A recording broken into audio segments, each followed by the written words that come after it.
It's time for Over There with Mirella Rastorfer. Mirella is our European correspondent. She joins us weekly. She is over there in a fairly... she's over there somewhere in Switzerland, where I'm told the weather isn't even terrible. So tell us more. Hi, Mirella. How are you? Hi, Jill. Yes, I'm very good, thank you. Yes, from Switzerland, back from a short trip, and with a topic, a couple of topics that I chose for us today. One is about waste. It's about garbage, and it's about a topic that we talked about already a very long time ago. Where we were mentioning the fact that China does not take everybody's waste any longer, and especially not electronic waste that cannot be easily destroyed. They made a huge decision because basically China until that point was taking about half of what other Western countries have as waste, and all of a sudden they decided that enough was enough. So what our Western countries thought was, all right, if China doesn't take our waste, our electronic waste specifically, then let's send it to other part of the world, and that would be, for example, the Philippines. Asia. Southeast Asia, India, Turkey, Thailand, and all countries that were not protecting themselves very well from those imports. So what happens right now is that the next countries, like China did, are saying enough is enough. It is...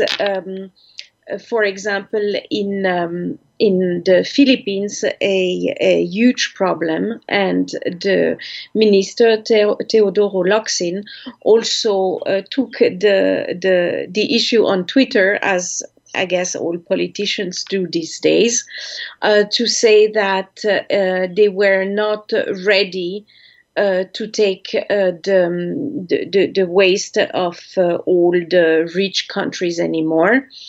They just got 25 tons of electronic waste from Hong Kong, and he was going to make sure that those tons were going back to Hong Kong. So why this system is actually in place? It's because this electronic waste is supposed actually to be recycled. But this is a theory, because in the practice, very little is recycled. Very often in those containers, there is actually much more than just what is declared on paper. And often enough, those electronic waste are burned, which is the next problem then for the concerned countries, because it's obviously then an environmental hazard, and this has a direct impact on the well-being of their own population. According to Greenpeace, actually only 9% is recycled of everything that is sent. 12% is burned, and 79% stays on landfills. So you can imagine how certain part of the country, most probably the poor parts of those countries, look like with all these landfills. The minister of Malaysia, for example, is also very upset about this, and I quote, she said that Malaysia is not the landfill of the rest of the world. So one can really feel that there is also a question of pride, because it's all the rich countries, the more prosperous countries that allow themselves to send all their waste to poor countries in the world. We are talking, of course, about electronic waste, and as I said, very often it's actually different things, like different kinds of plastic. And as we all know, today plastic is difficult to recycle to begin with. CDs are difficult to recycle. So we basically send all of this in countries that have already, unfortunately, difficulties dealing with their own domestic waste. So by having to deal with such an amount of waste that need a very organized structure to take care of, this is an absolute environmental disaster. One can also add to that it's, at times certain countries have corruption problems, which doesn't help, because in this case, obviously, what's declared is not what really arrives in those containers, and we can be pretty certain that certain material that is in there is definitely very dangerous, and not only when it's burned, but it's just dangerous by being there. That develops also different forms of criminality that has been seen also in Italy when there was the waste problem in the city of Napoli. Basically all of this waste was taken care of by the different mafias with different agreements among them. The only one to suffer in that case are the people, because they just are victims basically, while other people earn a lot of money on this. It's almost difficult to believe, because when 1 year's waste, one would think there is nothing to do with it, but apparently that can be turned out in money. Now, the behavior of countries like the Philippines or Malaysia create also some diplomatic tension.